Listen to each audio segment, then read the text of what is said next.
Hello and welcome to the FSIC video podcast. My name is Brady Buckner and I am the president of FSIC. The Financial Services Innovation Coalition is a network of economic innovators, legislators, community groups, innovative companies, and academics who share a passion for applying emerging technology and market modernization to create a more inclusive economy. Today, we have a special guest with us, Mr. Thaddeus Dawson. The conversation today will be led by our founder and CEO, Kevin B. Kimble, Esquire.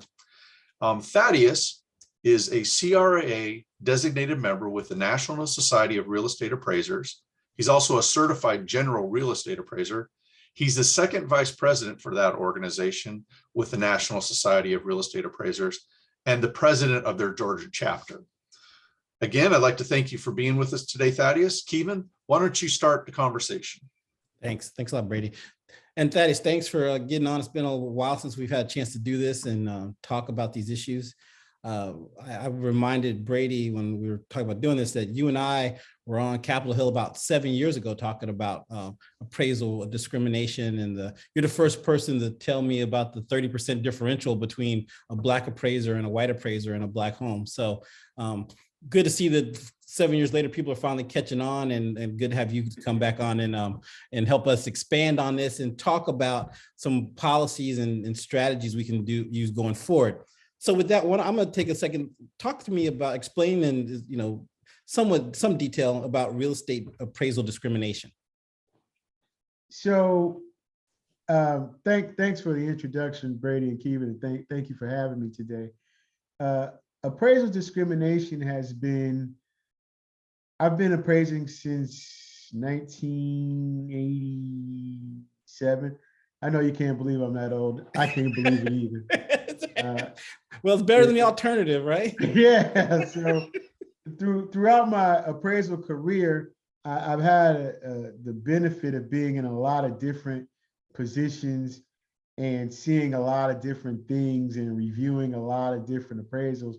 And early on in my career, it was glaringly obvious when I would send white appraisers and Black appraisers out to different houses, the difference in the valuation. So I've been noticing this, and I've been dabbling with this book for the last 25 years called Race and Valuation.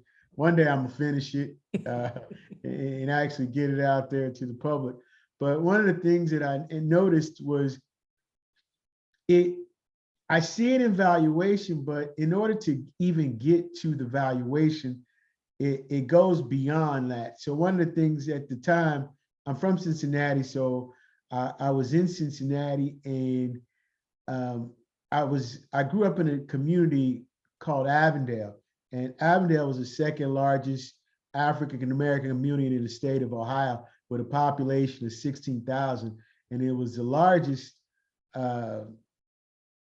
concentrated African American population in the city of Cincinnati.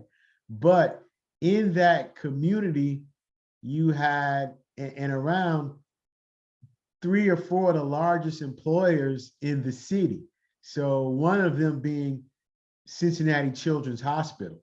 So the hospital was on what was called Burnett Avenue, and it runs right through the center of the neighborhood and the city.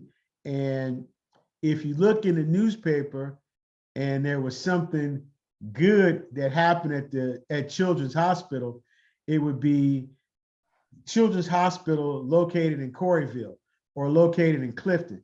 That's an adjacent community, but Children's Hospital is clearly in Avondale. So all of this is on Burnett Avenue. And so there was also a lot of crime on the other side of Burnett Avenue. If something happened bad on Burnett Avenue, shooting, robbing, and on Burnett Avenue in Avondale, there was a crime that was committed. So everything that was bad that happened on Burnett would be associated to Avondale. To Avondale. Everything good that happened in Avondale wouldn't be in Avondale, would be Children's Hospital in Coreyville. Now Coreyville is close, it's on the line. And so, but everything that good. So also with that would be the University of Cincinnati Hospital. Mm-hmm. Same thing. It's just a little bit further south than Children's Hospital. Every time something bad would happen on Burn It, oh, Avondale, burn it.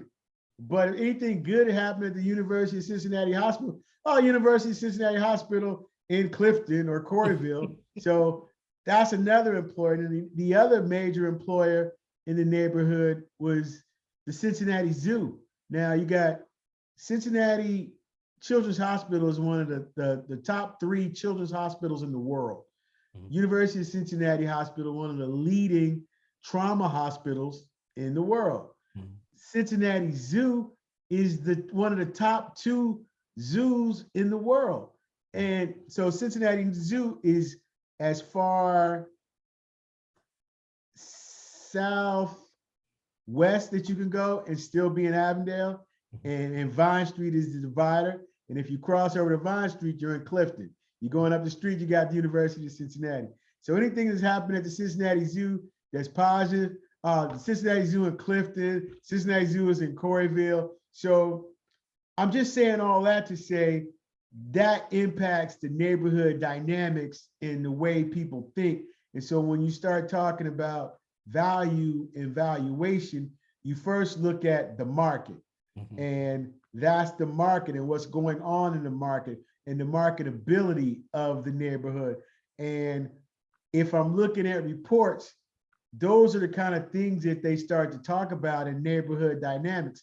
So my point is the systemic devaluation starts way before you get to the valuation process. And I hope I didn't go too far down the rabbit hole. No, that's good. So I'm going to throw another log on that fire just for this conversation, is that we've been following this case. You may have heard of this situation in Mason, Tennessee. I don't know if you've heard of this. So Mason, Tennessee is a community in Tennessee. It's Black owned. It's a Black run community. 10 years ago, it was a white owned community, but it was mismanaged. People left. And then so now it's a Black owned community. It's been in financial hardships for the last 10 or 12 years. Ford Motor Company is actually building a facility right outside the community. So now the state is trying to decertify or take back the city's charter. Now they're going to make all this money, costing residents a whole bunch of money. So it's the whole thing about devaluing the devaluation dynamic is very interesting here. That's the old playbook, Kevin. Yeah. I can give you a similar situation in Cincinnati that happened. There was a community called Lincoln Heights. Everybody knows GE. GE was in Lincoln Heights. Then came the city of Woodlawn and Evendale, and they decertified Lincoln Heights. So now Woodlawn and Evendale gets all of the tax basis in dollars from GE. Those communities go on to thrive. Lincoln Heights goes on to suffer, and those school districts become great. Lincoln Heights dies a slow death. And it's wherever you have people of color, it's like you don't deserve to have that or any goodness, or we will put the highway through your neighborhood to break it up. So that playbook that you're talking about in Tennessee has been going on for a long time, and I could probably find you cases all over the country over the last 50 years where that's happened. And I would say it's got to be more than one in every state, probably 2. So that's not anything new. And now I am actually seeing the rate. I mean, in individual cases where I'm studying appraisal right now, where there's a guy that had an industrial warehouse paid for. He leased it to a guy who had an option to purchase it. He didn't make the payments or whatever, and he violated. So now he's suing the guy that the tenant is suing to buy the property on a forced sale, and he's appraised the property for $400,000. The landlord's appraised it for $1.8 million. So that's a 400% difference. So the impact goes way beyond residential. In commercial, they're trying to steal this man's property. And the property is paid for. And he has at least $1 million worth of equity, even if you split the difference between the two of them. Right, right. And this is a national commercial appraisal company at the $400,000. The property is zoned residential. So you can no longer have industrial uses. It's 2.5 acres inside the beltway of the city of Atlanta. Wow. They're not making any more land. Right. You know, so they want his. So they're taking his. and they want his, and they want, it's okay if you want it, just pay for it. Right. When it comes to our valuation, either A, you're gonna burn us out, or burn us down. In South Georgia, Hilton Head Island, there's a couple of places where they're giving one more, and I know I'm kind of bouncing because you kind of got me all over the place. No, it's okay. This is a good conversation. This is it. If you look at in Atlanta or outside Atlanta, is Lake Lanier. Mm-hmm. That's like the biggest body of water that we have inside the state. Yep. Well, Lake Lanier at one point was a town, mm-hmm. and when they decided they need some water and to flood the town, they used the land in Lake Lanier. Right. Guess what color those people were at Lake Lanier that owned all of that property? I won't take much of a guess, right? It doesn't take much of a guess. So you know what? So Brady, just for your edification here, I think we're gonna have this conversation. We can come back to the real estate appraisal thing differently. I want to have this conversation because this is actually, there's another story that's relevant right now to this. North Atlantic Beach, which is in Myrtle Beach, South Carolina, is a Black-owned town. Is a Black-dominated town in Myrtle Beach. It's about 10 square blocks. This goes to this conversation, and I was talking to them because the town's suffering. Obviously, they're always being starved out. On either side of the town, there are these resorts being built. It's like these high-end resorts are already built. So they want to your point, the developers want that space. They want those 10 blocks. So they've been starving this town out for the last 20 years, right? They've been around since the 40s. They're starving them out. They built a freeway around them. They built a boardwalk around them. So they don't have any access to any of the things to the beach in order to starve them out. You know, let's talk from a real estate perspective. What are some new strategies we need to do to defend against this? I mean, because like your point, it's been going on for 50 years, but now we should be more aware of it, and we're better positioned, I think, to at least try to fight it with the internet and everything else. What are we doing wrong, or what aren't we doing as minority communities to defend or protect their property rights? Well, we have to be in those local meetings, mm-hmm. whether it be zoning, planning commission, mm-hmm. all of those are really important and extremely vital. And then there's got to be some intention on the community. I mean, there is always a super strategic plan to take, or we don't deserve, or mm-hmm. everybody's always claiming to have pulled themselves up by the bootstraps. Right. And even when we have tried to pull ourselves up, we get swept or under, and the deck is always stacked. And not that we are ever, and we are not resilient, and we always tend to survive, but it's a conversation. Transparency goes a long way. Accountability goes a long way. There's a lot of different factors in bringing things to light. And today, there's more information than ever. A lot of times there was records and record keeping. One of the things that you say, how can we change it? One of the things that I'm really excited about moving forward is blockchain technology. Okay. And utilizing the NFTs and the smart contracts. It's an opportunity to level the playing field. And there's also by tokenizing real estate transactions, you have folks able to participate in larger transactions or with fractional interest where they would never have been exposed or had the opportunity. So I've got I'm in a different space. I'm too old to be young, too young to be old. So we're Gen Xers, right? So we're exactly. Some of the younger folks are dragging me along, kicking and screaming. And I'm at the point in my life, I'm like the old man, don't get off my grass. That's right. I don't want to be bothered. I don't really want to be in a crowd, but then I don't want to be left behind either, because I Right. really see this as the wave of the future, especially as cryptocurrency is tanking right now, along with everything else. But this is a supersonic time to really buy and get in on the low end. I have a colleague who took his PPP earning money and invested in crypto. Okay. And 18 months later, his money had 10 times. And Right. I was upset, like, man, why didn't you say something? He was like, you was the first person I told. I was like, oh yeah, I remember that conversation. You know, and he went on to pay his PPP money back. Right. It didn't even ask for it to be forgiven like everybody else. Right. And it still was up, you know, Right. over tenfold. And so it's just things and opportunities like that we have to start to explore, start to listen to, open our minds up.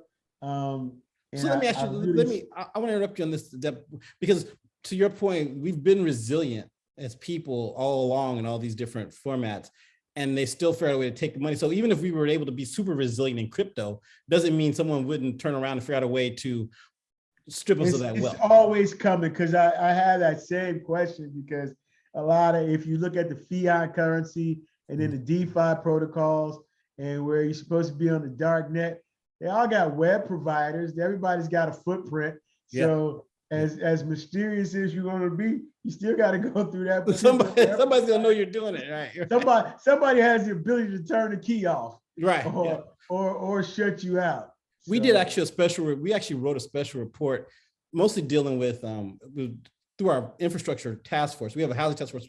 We have an infrastructure task force talking about all the government money that we're not getting for all these PPPs and ARPA and all this other stuff. But one of the things we noticed is that every time there's an effort to help minorities, African Americans in particular, move ahead, a bunch of white people sue for reverse discrimination, right? So you turn on the black farmers, there was a $40 billion set aside for black farmers, whatever. A bunch of white farmers sued, said that was reverse discrimination against them. And then we had turned around in the SBA for PPP set up a special window for black businesses or minority businesses. A bunch of white guys sued, said that was reverse discrimination against them. And then SEC set up a whole thing for minorities to be on corporate boards. A bunch of white people sued, said that was reverse discrimination against them. So, where do we defend in that process? Well, it gets to be, at some point, you have to have a reckoning with all this happened. So we started right out of slavery with Reconstruction. Then the new president is like, oh no, we're gonna give the losers their property back. But at what point has there ever been accountability and a reconciliation? So every time there's a reconciliation, it's reverse discrimination. Nobody's ever talking about when you benefited, how far ahead you got, and the whole valuation piece is even a further perpetuation. When folks came out home and got the GI bills, they were able to get real estate specifically, and FHA was redlining. They had specific policies towards valuation, towards Black neighborhoods. We pay the highest interest rates, the highest insurance. Then we turn around and get the least amount of value and are able to get the least amount of equity. Right now, I've been doing a lot of valuation discrimination cases where I had a case here in Atlanta where a guy in Reynoldstown, the appraiser valued his property at $650,000. He was an executive at a leading company. He was just trying to pull some equity out to pay tuition for his kids in college. Right. Well, his neighbors was getting valuations at 800 and 850. And he was like, well, what the hell is going on? So I look at it, I value the property at $900,000. So what ended up happening right off the rip was they have condition ratings on property. So there's C1, which is new construction. And the house couldn't be more than 2 years old. C2 is anything older than that, or something that's been completely rehabbed, that's in really good condition, but not brand new.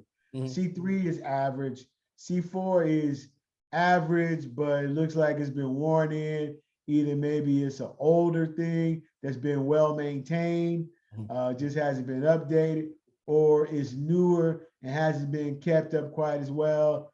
C5, probably fair condition on the lower side of habitable. C6, not habitable, maybe a fixer upper. Anyway, the URAR has gone, the UAD has gone through to try to outline these sort of things. So this particular house was maybe 16 years old and had been recently updated.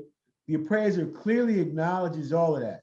So according to what he said in the regulations, the house should have been given a C2 condition rating. Right. Follow me? Yep. So he compares it to a house with a C3 condition rating. Really? So now, but he didn't give the house a C2. Yeah. He gave the house a C4. Whoa. So just in the condition rating, he went down 2 condition levels. Yeah. Compared it to a C3, and now he's making a $50,000 negative adjustment for condition. Wow. He called the condition wrong, then he went down and adjusted a negative $50,000. So if you do nothing with that right there, yeah, if you make it a C2, no, if you just make it a C3, yeah, that's $50,000 right there. off the break that you just lost. Now, if you make it by making it a C4 to a C3 and you make the negative $50,000, that's a net $100,000 difference. Wow. In the valuation right there. Yeah. So those are the kind of things that are more sophisticated now as far as the conditions. So you can't really jam the appraiser on that, but I can see it clearly. Well, why can't you jam the appraiser now? Why aren't the rules set up to enforce that better? If they're setting these standards, because there's a certain level of ambiguity and experience that goes into the valuation process. And if you actually seen it and you actually appraise it, now you as a consumer, I feel that this is wrong. I don't know why it's wrong, but I feel, and when you're appealing appraisals, it can't be a subjective. It has to be objective, and it has to be kind of clear. This is why it's wrong, and this is what's wrong with that rationale. And most people don't have the wherewithal to do that when they're appealing the process. Gotcha. And it tends to get more emotional. But you need to be able to articulate what that difference is and how it impacts the appraisal. Okay. All right. And I'm sorry to interrupt, but there's no accountability or oversight if somebody does that. Well, you can report it to, so in this particular case, there was an appraisal management company who administers the appraisal. So he can go back to the appraiser. So one thing that the banks have done to get away from the liability has put it on the appraisal management company. Well, we didn't do it. It was the appraisal management company. We're trusting them. Now, the appraisal management companies are still beholden to the bank to do whatever. And then you get into this game where the appraisal management company is beating the appraisers up on fees. So they don't really care who does it. So let's say right now, in this particular case, we get $650 for appraisals here in Atlanta. When they sent that contract to me, they wanted me to do it for $400. I can't leave the house for that. Right, you know? right. Not that I'm some super duper expert, but if I got 10 appraisals at $650, why would I go do something for $400? Right. But they might take somebody that just got their license, not really have a lot of experience with the market or in the market. And when you have white appraisers coming to Black neighborhoods, this wasn't even a Black neighborhood, it's just an inner city urban neighborhood. Yeah. But people are uncomfortable and not trying to spend as much time in the neighborhood as at least driving around and getting the dynamics. A lot of stuff you can get from Google Earth and articles, but to actually have the essence. So you get into what they call regional or core competency, or familiar with the area, or know what's going on at the recreation center or the park, or different little activities. And folks are not taking the time to get to know those markets. So you got people coming from unfamiliar markets to do appraisals in other markets. The data should be the data, but there's a story with inside the data. the extrapolation, the correlation, those things can tend to be a little bit more sophisticated, and the comparable sales selection, the condition selection. So, it gets to be, is this incompetence or is it discrimination? It's a really, really thin line. And sometimes it might be a combination of both. Right. So let me ask you this. I mean, we said we wouldn't take up more than 30 minutes of your time. But there are two questions I want to ask, and we can talk again, because this is a conversation worth having in a deeper dive. But we're looking at solutions. So Congress, the banking agencies, or banking oversight agencies, FDIC and OCC, have put out a proposed rulemaking for CRA. And we've been toying with the idea of suggesting, and maybe with your guys' expertise and help, that real estate appraisal be one of the conditions on giving a bank a CRA rule. So if they're using a real estate appraiser that is consistently getting complaints about their discrimination and appraisals, that they lose points on their CRA. What do you think about that as a potential strategy? I started my business doing CRA appraisals in 1989. So it's been a constant conversation. It gets hot for a while. They'll do good for a while, make a couple of loans. Folks, well, no, but I'm not talking about, so I'm not even talking about that. I'm talking about, like, for when someone's, of your example here, the guy who got a bad appraisal, right? If he complains and he goes to a complaint process, that complaint process then gets tied to the bank, that even though they use a real estate appraisal service, that gets tied to them. And if they get 5, 6, 7 of those, then they get knocked down on their CRA numbers. You just get to policing and intent, and how much are people going to complain, and how hard are people going to fight? Once I redid that particular appraisal, the guy got his money. He wanted to maybe set a precedent. So there's a coalition that actually I referred the case to, and they picked it up. But these things take a lot of time to pursue and to try and get it right. So if there is really a true intent for the banking and Congress to get this right, it can happen. But then as soon as the administration changes, the focus changes. And so you need something that's gonna stick and be substantive. And it doesn't matter that it's punitive, because again, it's about intent. And most folks we're gonna go along and get along to the administration changes, and we change how the sausage is made. As soon as there is an opening, it happens. Right. So, right. Okay. But to your point, is it feasible? So let's just say under a perfect world, in a perfect world, would that work? Yeah, I really do believe it will work, and it has worked in some instances. It has been successful, and it can be successful again. Well, yeah, I mean, a lot of, to the point we were making earlier about the effort to undo any gains that are made for Black people is very strong, and it's well funded, and they are always trying to undo the arc of history. Yeah, and it's never really long lasting. If we could get something that would last through administrations, and the opportunities are there. Yeah, totally. Well, listen, so Thaddeus, this was fun. It's always fun talking to you. Did anything else, any other points you want to make before we left? I mean, we've been here over 30 minutes. I'm willing to do it any and every time that we need to. So yeah, just let me know. One thing you didn't know is that this is part 1 of 3. So we forgot to tell you that at the beginning. Every week we're gonna do the Thaddeus Real Estate Appraisal Show. Yeah, and that's one thing I've been threatening to do, is a podcast for us, for Nezra, and to get 2 people. And I finally got the camera and the setup, and I got my little podcast microphone. So it's something that I'm really passionate about. and have Well, you been are an able to expert. make a difference, and not on the level that I would like to. But I'll take the ones and twosies, and just kind of go from there. Awesome. Well, no, you're one of my favorite experts on this topic. And next time we'll talk about the Wells Fargo John Hopkins study that talked about all the gains African Americans have made over the last 100 years, which drives me crazy. So we'll talk about that next time.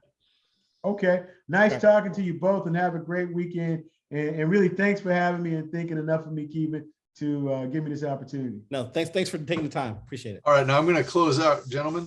I'd like to thank you both, Kimble and Thaddeus Dawson. This has been a really thought-provoking conversation, and I really do hope we can follow it up with some more targeted conversations. Just a reminder for those of you listening, the Financial Services Innovation Coalition is a network of stakeholders who share a passion for applying emerging technology and market modernization to create a more inclusive economy. For more information on our research, our community-based programming, or our advocacy issues, please go to our website at fsicoalition.org, or you can email us at info@fsicoalition.org. I'd like to thank you for listening, and thank you, and hope you come again. Thanks. Thanks, guys. Thanks, Brady.